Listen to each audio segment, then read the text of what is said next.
Now these smoothing planes and the jointer, the jack plane, these have a few more parts and pieces in them, and it's useful to look at these too, just to understand how they work.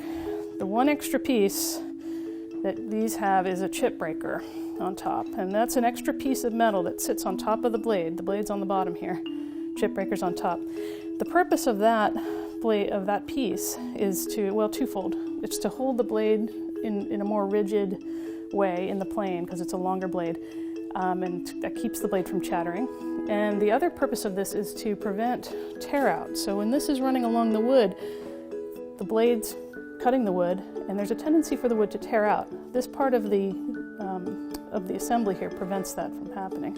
But once you get this set up properly and in the plane, the way to use these is very similar to the block plane, except these planes have a two-handed operation. And you can see there's a knob on the front, handle on the back, and this, because these planes are bigger and they're doing harder work, we'll start on this edge, but they generally are doing more difficult work on a face of a board. So you have to really put your whole body into using these planes. So I recommend you stand with your feet spread apart, put most of your weight on the hand holding the knob.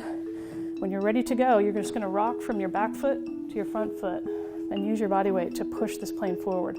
Now the goal is, of course, try to keep this as level as possible as you're going across the wood with some pressure down on the front.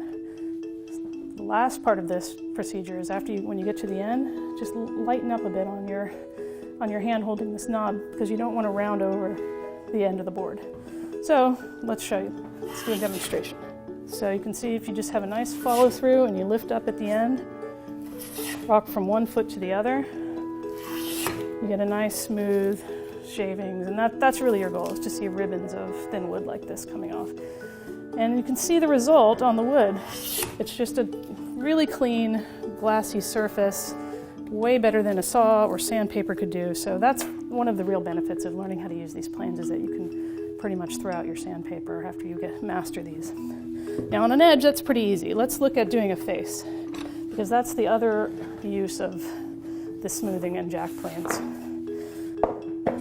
Now if you don't have a vise in a workbench style thing like this, you can just clamp your boards down onto the table. It's pretty easy. One of the big functions of this plane, like I was saying before, is to flatten out the boards. Often you'll have twist in boards, and so one corner might be higher than another. Let's say these are two high corners and the board's twisted. You can't really do any work with this on the machines until it's nice and flat, so flattening it down is one really important function of these. And the way to do it is just how we were doing that edge. You're just gonna rock into the motion of shaving that down, and you'll have a much flatter board. So just to wrap up, these type of planes, you've got the smoothing plane, the jack plane, the jointer. May not be something you'll purchase right away as a beginner, but down the road you'll definitely want to get familiar with these. So that's all for planes.